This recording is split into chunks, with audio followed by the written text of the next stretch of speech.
The British Retail Consortium BRC said Britons will be faced with rising food and clothing prices after Brexit, unless the UK can recreate trade deals arranged by the EU with third countries. Ms. Dickinson said Britain benefits from zero or low tariffs on various imports from trade deals, but it could face higher tariffs and customs barriers if there are no trade deals in place in time for the March 2019 Brexit deadline. Speaking on the Today programme, Ms. Dickinson said, "On the 29th of March 2019 we fall out of all of those agreements.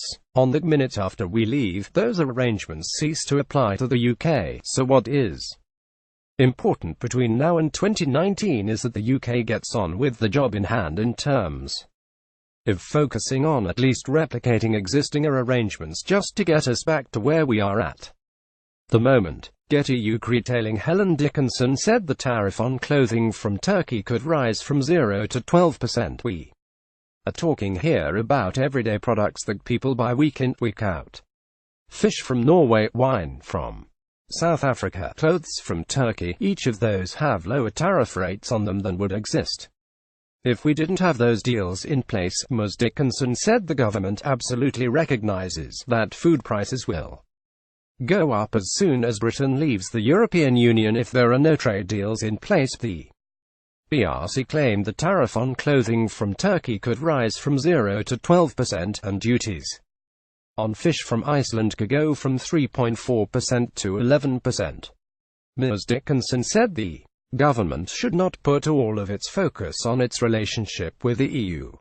She said, "Let's recognize that there is another world out there, which is the relationship with all those other countries too, and that has an impact on UK consumers." But economist Richard Wellings said British people will be free to purchase cheaper goods from around the world after Brexit. Mr. Wellings said the EU impacts poor families the most.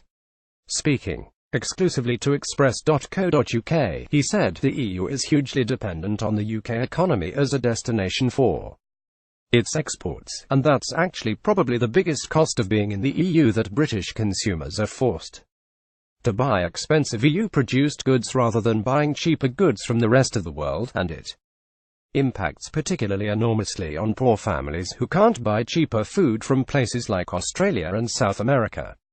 So it's a really deeply immoral system."